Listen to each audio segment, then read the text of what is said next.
Okay. Then,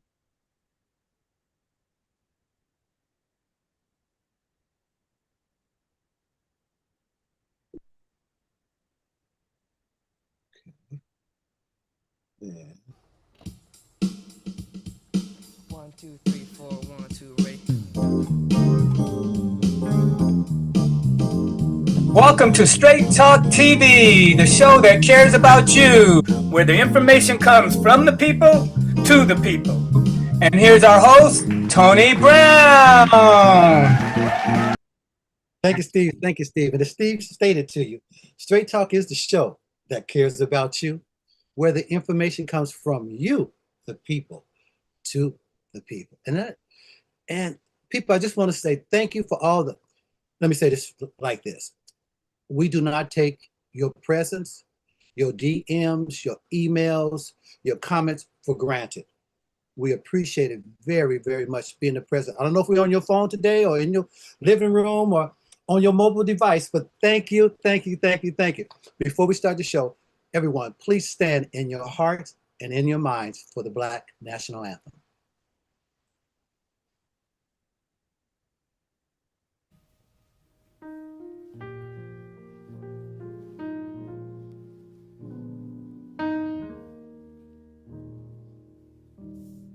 Lift every voice and sing till like heaven ring, ring with the harmony of liberty. Let our rejoicing rise high as the listening skies. Let us march on till victory Yes, yes. is won.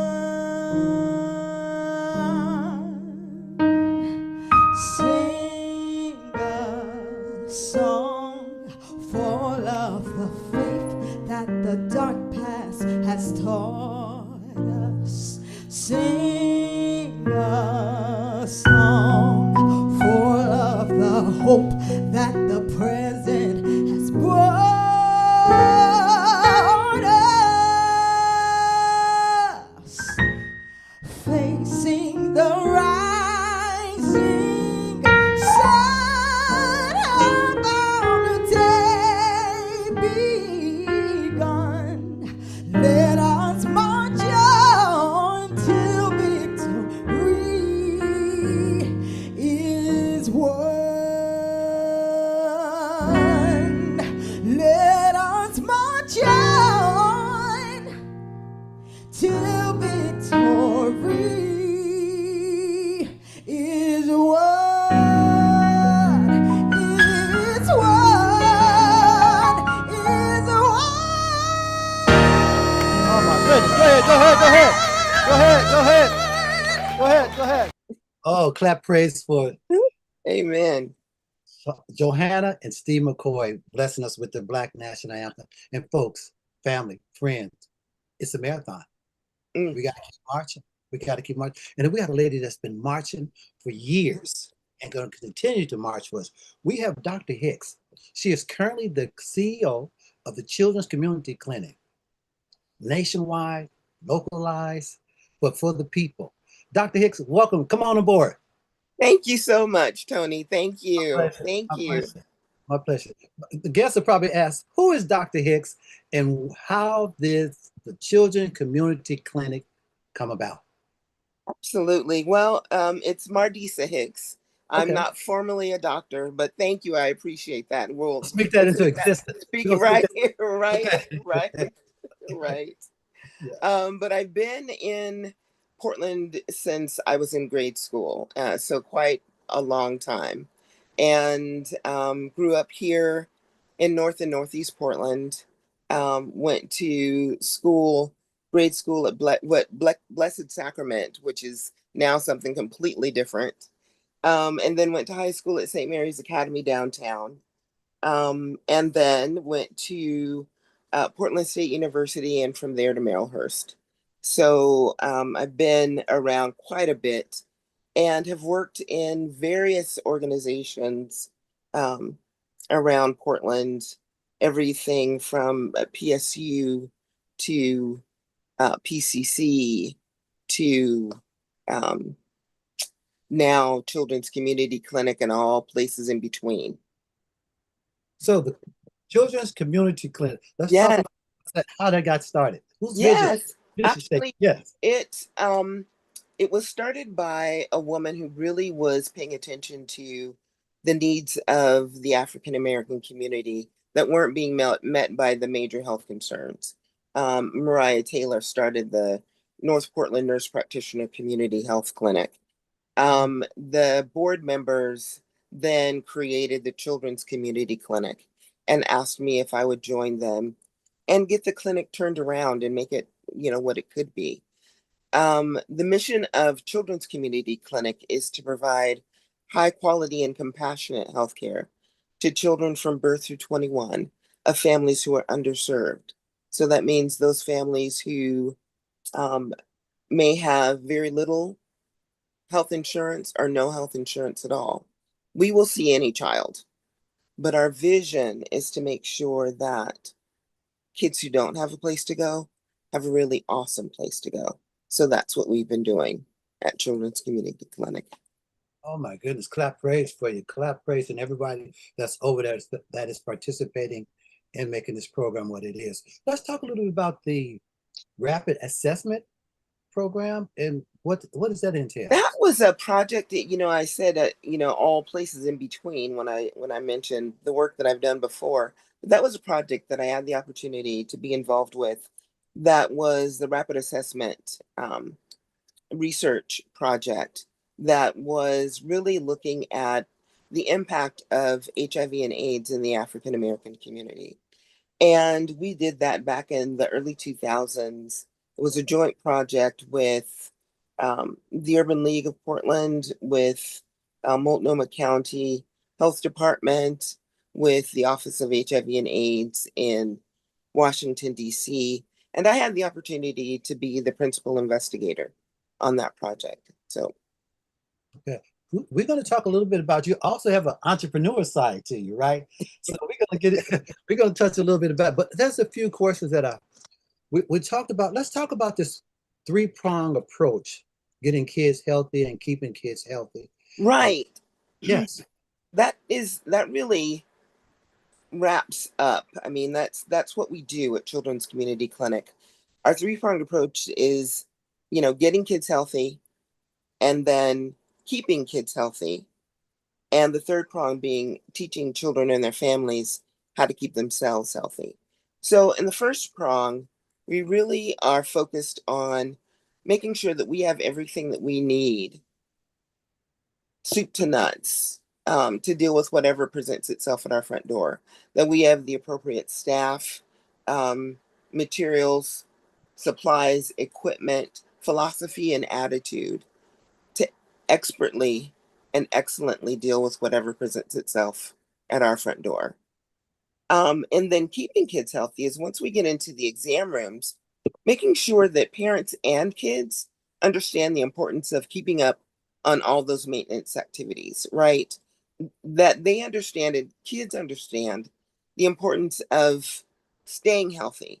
Because if you stay healthy, then you have to get healthy. You're already there, right? It's like staying ready, right? You stay ready so you don't have to get ready. And then the third prong really is about us getting out of the ivory tower of the clinic and going into the community where our families are comfortable being and doing. And from that venue, teaching them how to keep themselves healthy. And we really focus on making sure that we've got a community location and a community focus, while at the same time having specific health activities that kids can go through and learn a lot more about what their body is doing. I like the aspect of bringing the parents in with the children. Now, do they actually participate in the program? They come into the clinic with the children? How's that? What's the Absolutely. And of course, we're seeing kids from birth through 21. So, you know, all children have those appendages. They come with them, they're attached. They're called parents. So when we see kids, when the Yeah. parents are coming with them for the most part, right? Until they get to be a certain age, generally, when they get into their early teens, or I should say their late teens, um, they will have become comfortable with that and are coming by themselves. Someone is probably asking this question. What makes CCC different than other clinics? I think it's the second C, Okay. right? We are Children's Community Clinic. Okay. That really is central to our focus, that we're focused on community health. And I'm not saying that, you know, other clinics don't necessarily include and involve community, but the community is really an integral part of our focus and what we do. Yeah. Now, right now, the atmosphere is about pulling back. You know where I'm going with the Yes. Keep system. going. Keep going. Yeah. It is straight talk, right? And we like to get the information from the people. What is the perspective for the clinic in dealing with what's possibly getting ready to happen and Mhm. still providing this health environment for the children and for the parents? Right. That's an awesome question. Thank you. Um, you know, there's a lot that goes into what we do at the clinic, and paying attention to making sure that we have the finances to provide care to these families, you know, and we often see families who don't have insurance or don't have the funding for a visit. And when we think about this big, beautiful thing that they say they've, you know, uh, Right, right.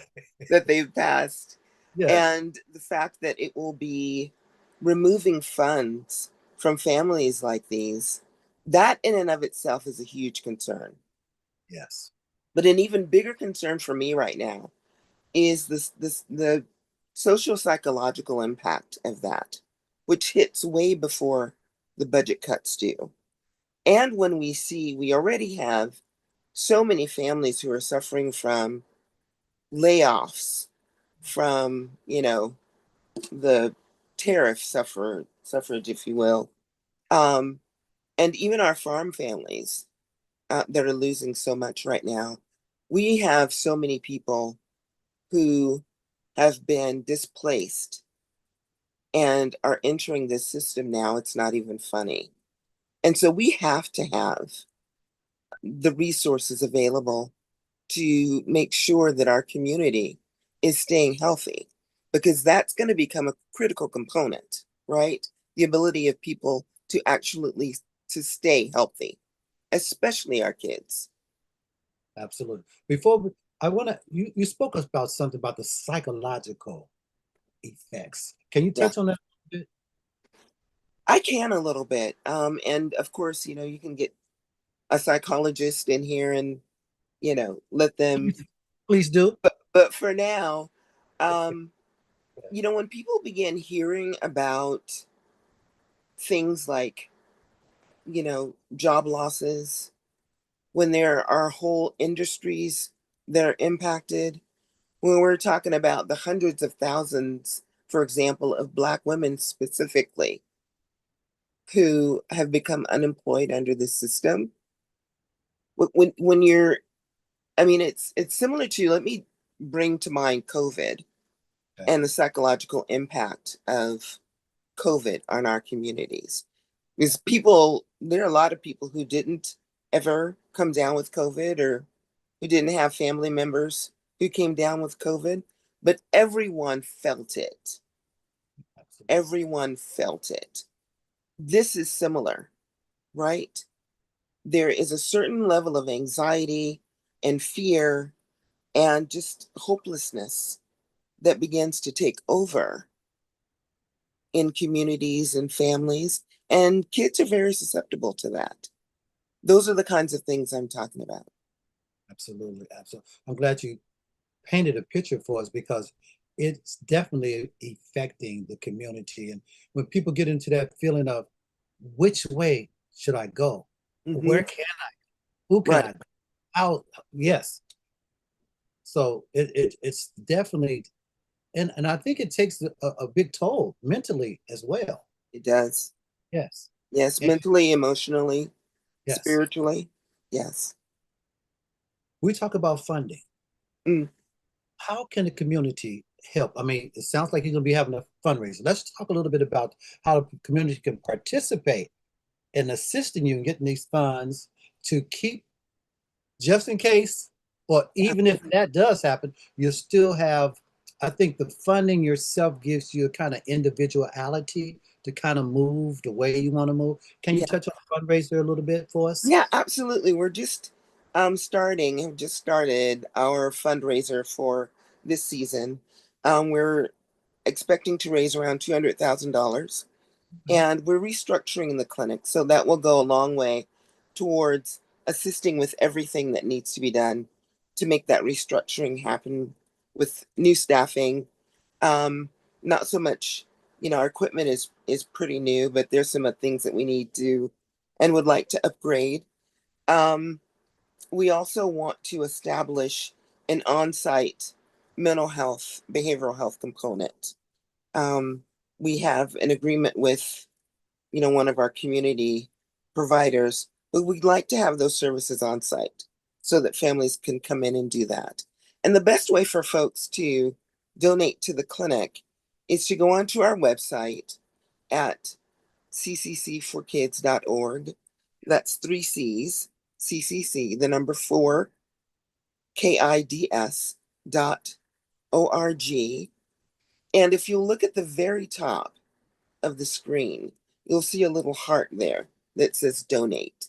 So that place, and then as you scroll down, there's some other places, but the easiest place to find, I think, is that little header up at the top. Okay. Can you share a few short stories of the impact with us? Oh my goodness. Oh my gosh. Yeah. Might be many, but just Yeah, there are. We do some phenomenal things, and we've had some really fantastic providers at our clinic. So we have a pretty large cohort, for example, of foster care children. And so making sure that they get consistent service. And even though they may go from, one family to another, they can always come back to their same provider. We encourage that. We have those kinds of things. We have, my goodness, so many stories of people who have come in as teens, for example, and then gone on to become parents themselves, right? Um, we, during COVID, set up a mini hub, a mini vaccine hub just down the way. We're located in the Lloyd Center. So we have the hub set up in that old Sears space. And we were able to, in conjunction with several partners like Legacy and Kaiser, and we had quite a number of folks joining us, the Urban League, the Multnomah County Library, so many folks. But we were able to help more than 2,000 people get in and get their vaccine. Now, they did have, the big shindig down at the convention center. That was often really difficult for people to get into. There were often lines around the place. We almost always had parking for people, and we had the hours such that working folks could easily come in and bring their kids in and pick up a snack or pick up a bag of something. Yeah. So we do, not to mention our offsite activities. Those are a blast. When we okay. get out of the ivory tower of the clinic and go out with the kids, especially, and we will set up usually some individual stations so they get really the non-invasive kinds of things like a vision test and oral health test. all of those kinds of things. And we'll do fun activities because we want our kids to understand the importance of moving their body. Getting exercise should not be arduous. You don't have to go to the gym. You can go and meet up with your friends for basketball or for soccer or walk around the block or whatever, right? And then, of course, we teach them almost always how to make healthy smoothies. Okay. And on our evaluations, there's always several kids will say, "Could you please bring bigger cups?" So Absolutely. those little 6 ounce cups aren't doing it for them, but it's a part of keeping it healthy. But yeah, we have quite a number of stories to tell. I mean, our providers could really tell you about the families that come in and the impact it makes. I, of course, get to hear about them secondhand, but I really appreciate being able to hear those and especially to know the families who have come in with an insurance that really doesn't cover much, but they can still get a full visit for their child, right? And that's $300 to $500. It doesn't have to come out of their pocket. That's a blessing. And Yeah. we appreciate what you do. Before we go, Doctor, I'd like to touch on the fundraise a little bit. Again, information to the people so they can, Yes, and again, let Straight Talk know whatever we can do. Go ahead with the information. absolutely. And any amount is welcome. You don't have to be the $1,000 donor or even the $100 donor. Every amount counts. It's going to go towards the services for the kids, right? And keeping the clinic going.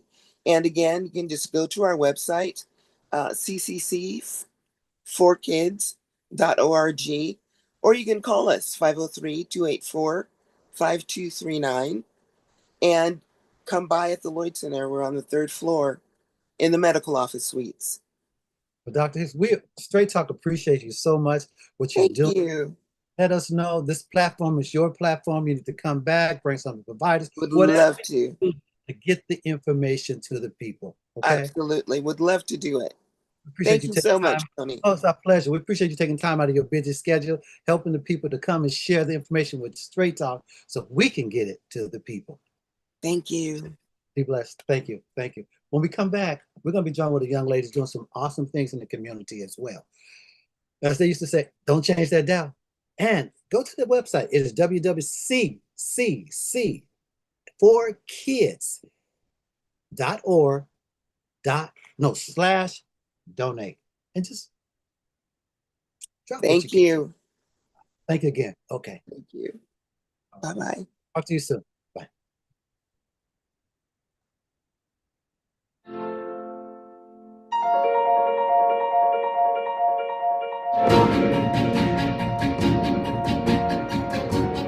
Am I leaving now?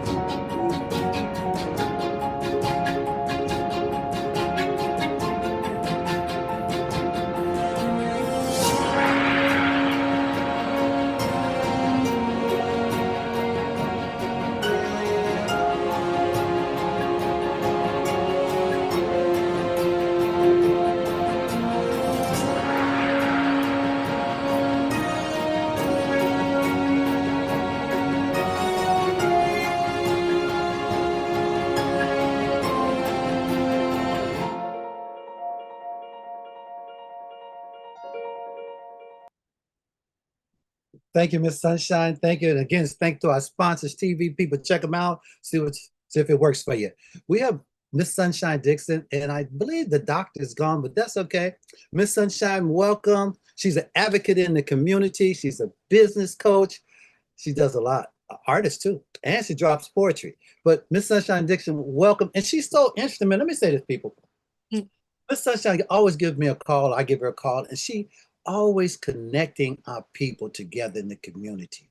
And Miss Hicks came through her. So we just really appreciate what you do in the community and letting us into your world, Straight Talk, and some of the people that you're connecting with. But again, welcome, Miss Sunshine. What do you have going for us today? Thank you.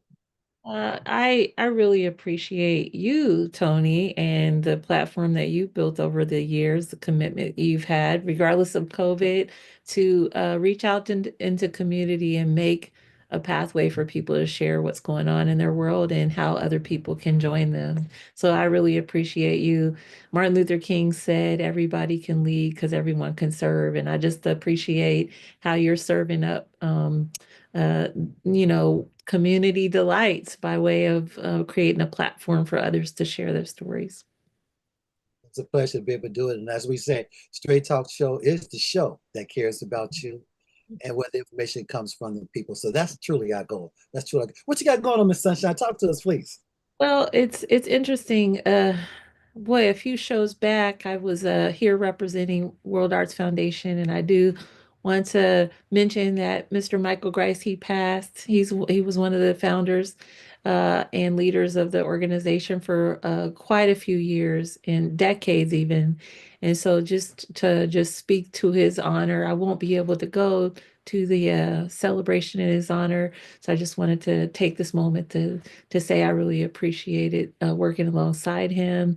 He's a force to be reckoned with, and he leaves a long legacy of good works, like Martin Luther King said, serving others. So, and to walk in the footpath of those that have gone before us that are doing these good works, I really love the opportunities that I've had as a result of the work other people have done ahead of me, like Mr. Grice. And so I'm just grateful. I have two parents that have gone now. They're ancestors. They've transitioned. Today's the day of my dad's, and I am grateful for what it was like to be a caregiver because I see the same work available through creativity to serve community, to serve others. As you heard Dr. Hicks tell a story about community children's clinic, children's community clinic.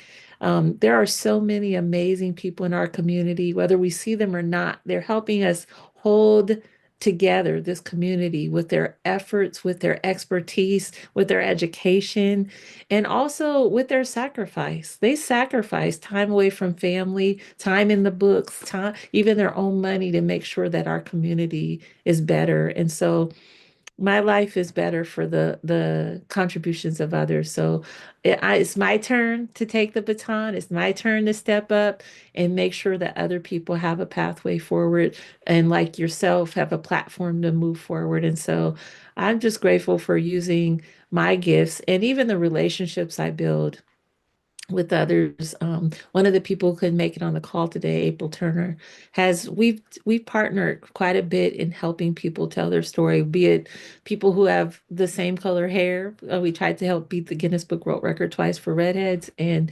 also which helps them to get access to information about skin cancer because they have the highest rate of skin cancer.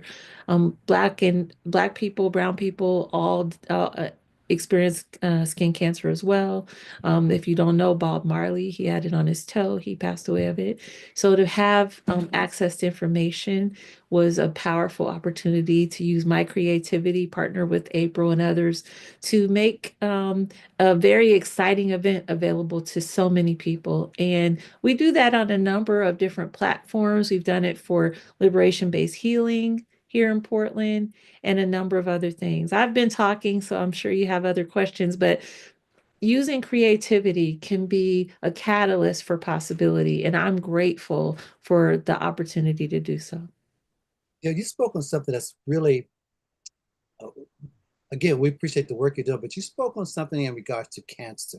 Mhm. And right now, there's an atmosphere going on that a lot of that money, I don't know if people really realize, and I'm not trying to insult anybody, but that realize that they're pulling the money dealing with cancer research.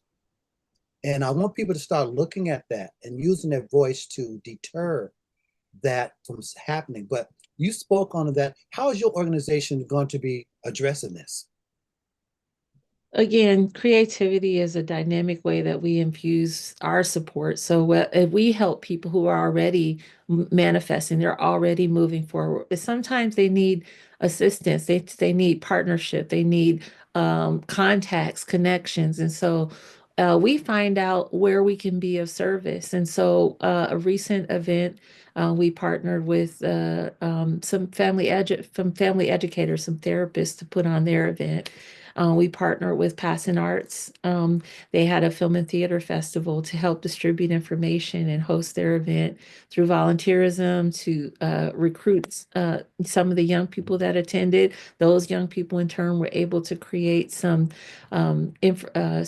pieces that aren't out yet, but they are in production as a result of just attending the film and theater festival. So just being a catalyst, being available, but utilizing the connections that we have and the contacts that we work with to support good works that are already happening in and around our community. Or there are folks that are just new and they don't know where to plug in. They don't know about grants that are coming down the pike. So some of the pieces you see behind me on this side are by a local artist, and she's not finished on her full uh, um, series that she's going to do on people on couches around our community. But it's powerful to be seen, and whether it be through the lens of an artist, or through the lens of a photographer or a writer, we all have a power to be able to help others. And so, yes, vote, yes, give, yes, participate, but also wherever you stand, you can make a difference. So, children, all the way to grands, one of the worst diseases that we're suffering from is isolation, getting to know your neighbor, visiting your neighbor. Alzheimer's can be impacted by socialization, getting out and walking. So just being able to link arms with somebody and take them for a walk or listen to their story. I just went to the movie Mama Joe's, which was produced by um, Dr. Herbert Caldwell, but he included some of the studies that are being done at OHSU as relates to research on Alzheimer's and dementia in Black community as well as community at large. And so it was beautiful. It was about his mother and her impact, but it included a lot of education and a lot of science around Alzheimer's and dementia. We had some amazing folks from our community that were represented. And part of the filming that he did was in a space where I was able to help support community. And so there's a little cameo in the movie where I just wave at the camera. So that was pretty cool. So I appreciate Dr. Raina Croft and those who are on the team helping to select our space. And then Dr.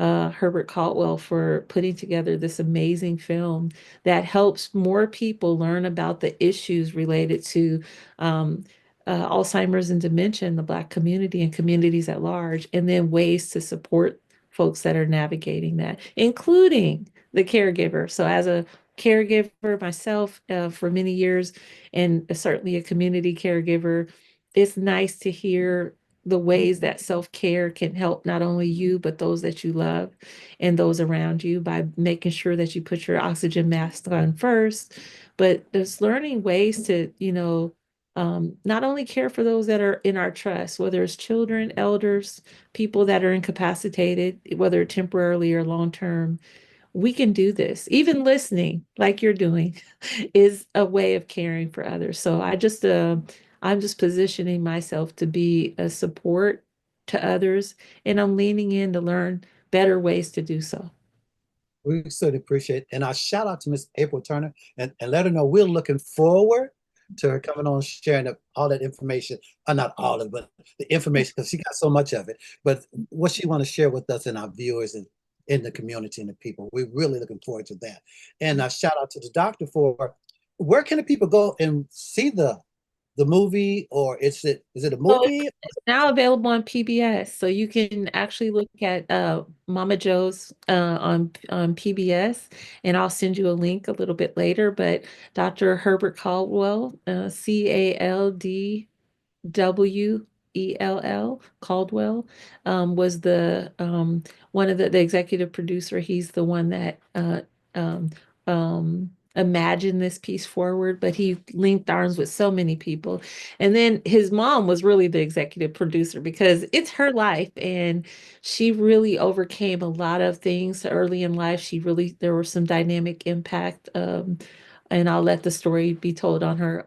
They did a great job. I don't want to tell that story for them, but I can tell you it's worth the time that you take to watch it and learning a little bit more about how to help yourself and your neighbors. So, yeah. And so, to your point, um, whether things are being repealed or not, we can help our neighbors. We can help each other.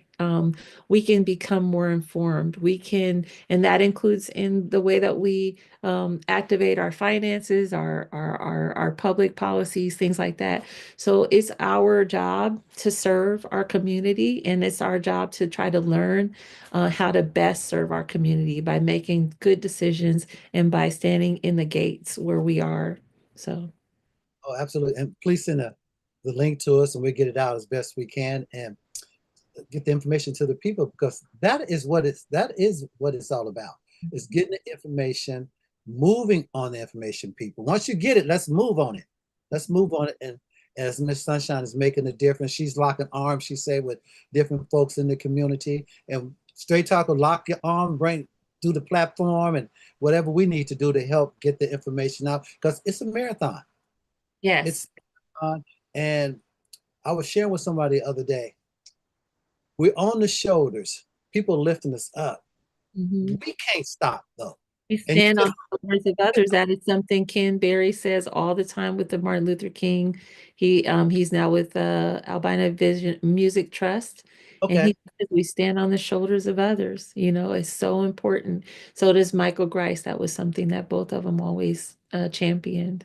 yes, yes, yes. And I know his energy will live on, and there's people that's going to be stepping up to make sure it lives on. And he's touched a Oh. lot of young lives as well. And so, I mean, a uh, long legacy, a principal. He did work, there's some old videos of him at PSU. He was a fraternity brother in the Kappa Alpha side. So just so many different ways that he engaged with community. He's an avid golfer, but he was a wonderful storyteller. He even had a book of poetry, so he was a poet. So just a lot to do in the community. And of course, if you didn't know anything about Urban Wings, that's a big part of his life. And so I'm glad that I had the opportunity to get to know one of his last students to go through. I mean, she got her pilot's license, and that's Kyla Palmer. So just an amazing young person that's going to be a cardiothoracic surgeon. She just graduated from high school, but she has already flown, and the person that she did her solo flight with was with her brother who went through the program. And so Mr. Grice has made a dynamic impact not only on the lives of people as much older, but he's still making intergenerational impact. Even there was a younger set in that group before he passed on. So just a legacy of leadership. And that's, anyone can be a leader because everyone can serve, just like what you're doing here in this platform. And I hope more people understand the power of that. When we invited kids to the Passing Arts Film and Theater Festival, and they got to meet people in front of the screen and behind the screen, writers, directors, people that even go into finance so that they can make sure these stories are heard. Very powerful. And I have to also just hats off to the legacy of Passing Arts, for so many years in our community. And we have more than that available. So many different industries available here of people where you can volunteer. You don't have to be an expert to volunteer. You can hand out flyers. You can receive brochures. You can hand out T-shirts or go carve out a path.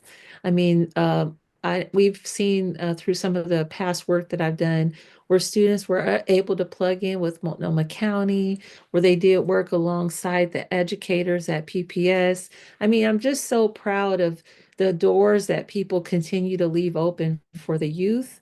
And also our elders. AARP, they just had a big regional event where they had lots of different elders from our community get up and speak about the power of, connecting, the power of unity, how they were able to expand during COVID when things were shut down. They were calling each other and making sure folks were okay. So that is our community stepping up. Judy Boyer leads that. She's the president of the local Portland AARP that was speaking, not Oregon. There's a bigger group for Oregon, which is we have some amazing leaders there. This was just the Portland chapter.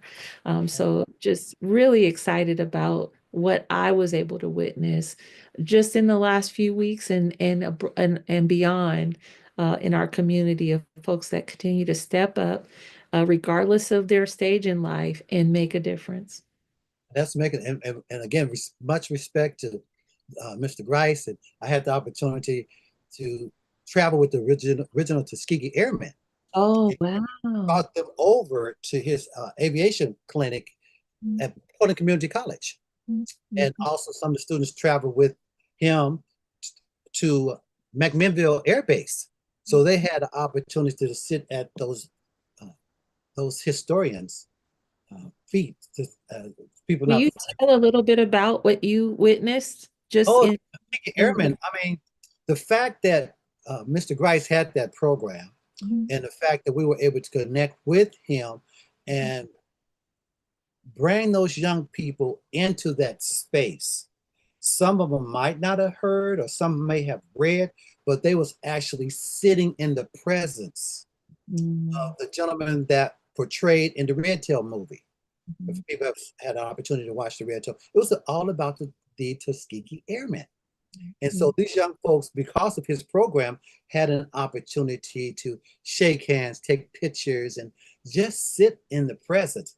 And without his connection and his passion to bring them into the space, they may have not ever met those historians, those people that changed our lives. And I like you were there. So it's a Absolutely. Yeah. demonstration. I mean, that's what I love about Portland, is they say it's a town masquerading as a city, because of how small it can be, but then the size that we really truly are. And I love that part about it, the access basically that you have to so many amazing people I went to the Albina One opening, the new building that is beautiful, that Albina Vision Trust and all the different partners that have really put forth the effort to make sure that this was open, and Winta and her little baby and JT Flowers and his little bit, just so many like intergenerational aspects that were there, our elders that were speaking, those folks that had hope that they could return to a community that had been desolated. So I'm just so happy about what is possible. I'm hopeful for that. While I know that we are struggling, while I know that there are dimensions of impact that are like Dr. Hicks talked about, the stress and the power of pervasive messaging going out in our community, but there is another power available, and that's hope. And we can give it to one another, and we can hold on to it. And this is a way to do it, is by sharing, by loving, by serving each other. Absolutely, absolutely. And as we prepare to close out, I won't say close down, but go to the next level of the show. I have a poem if you want, if we want to finish out. Are we ready to I was finish going to ask for it, but that's okay. Come on with it. I was going to ask you. I said, well, okay. you mentioned you Let do me some poetry, so let's hear some. Go ahead, some bars for us. I am going to say this teeny little one. If you have a couple seconds, I am going to be sharing about for breast cancer. One of the events that I'm taking part in that's coming up is about Pink Sunday. And since the departure of Susan G. Komen from this area, folks have had to come together. Pink Lemonade Project, people from like Bethel AME and all these various churches, Life Change, different churches that have been here, longtime survivors, Tamika Herbert, so many amazing people that are coming together. You can't look anywhere without seeing Linda Harris and Yvonne Williams that completely give to community in various levels. But we're going to be having an event the same day as the memorial for Mr. Grice. We're going to be having that event at Doubletree Lloyd Center. So, and that is the Pink Sunday Ambassadors Gathering. So, I will share pink ribbons. But let me finish. Share the end of one of my really long pieces. Hey, Miss Sunshine, as they say in church, take your time. Pour out your money, time, and talent. Okay. All I've listed up above. If Okay. those things are not enough, then try pouring out your love. Take part in your community. Who knows what your quest will be? Maybe when you die under rest in peace, your tombstone will say, died empty. There's an ocean in each drop of water. There's a forest in every seed. There's a nation in every baby born. There's potential inside of me. So that is the end of one of my long poems. So I'm just encouraging folks, pour out your money, time, and talent. But this next one is called Pink Ribbons, and I don't have glasses on, so bless me. And this is in honor of my mom. Pink ribbons flowing, pink ribbons fly, dance across the windy sky. Look, Mom, there they go. Softly, silently, ribbons roll. Pink waves, um, fabric fly, pink ribbons flowing, pink ribbons fly. Like country dyed sheets hanging on the line, bleach smelling clean like summertime, pink ribbons stretch across the windy sky, pink ribbons flowing, pink ribbons fly. It loosened its grip, released its knot. Its dancing fabric could not be caught. The silent roll continues on across the sky till it is gone. I see the ribbon in my mind, memory smelling summertime, pink ribbons flowing, pink ribbons fly. Mom, I love you. Here's goodbye. Oh my goodness. A clap praise for that. Ladies and gentlemen, you just heard from Sunshine Dixon. With no glasses. But you did well. That was from the heart, though. See, that's when the heart kicks in, right? And she's an advocate of community, a community connector, and a caregiver. But she just shared she's a poet too. Thank you so much. Let us know whatever we can do, what we can bring on. This platform is yours. It's a community. And I'm going to bring Kathy Pennington back. She was just the winner at Onyx Gallery up in Seattle. She was Yes. there. She was their juried winner, not these pieces, another set of pieces that were up there. So in the future, I'll have to bring Kathy Pennington onto your show. Oh, we're honored. We appreciate it. And those pilots, those people that's flying those airplanes are going into she's got Cardiologist, yeah, cardiothoracic surgeon, yeah, yeah, just Tyler Palmer and her brother Jalen. yeah, and those Young at Hearts. We have a session called Young at Heart, people. I'm gonna put it out right now. It's called Young at Heart. Anyone can nominate someone over 75. Why we're doing that? Because we want to sit at their feet and let them tell us about their history. Because Straight Talk catches the history, the past, and the future. And as we close out, I'll say this. Thank you again, Ms. Sunshine. Straight Talk People is the show that cares about you, where the information comes from you, the people, to the people. Be blessed. Tell somebody you love it. Remember, it's a marathon. Talk to you soon. Thank you. 1, 2, 3, 4, 1, 2, 8.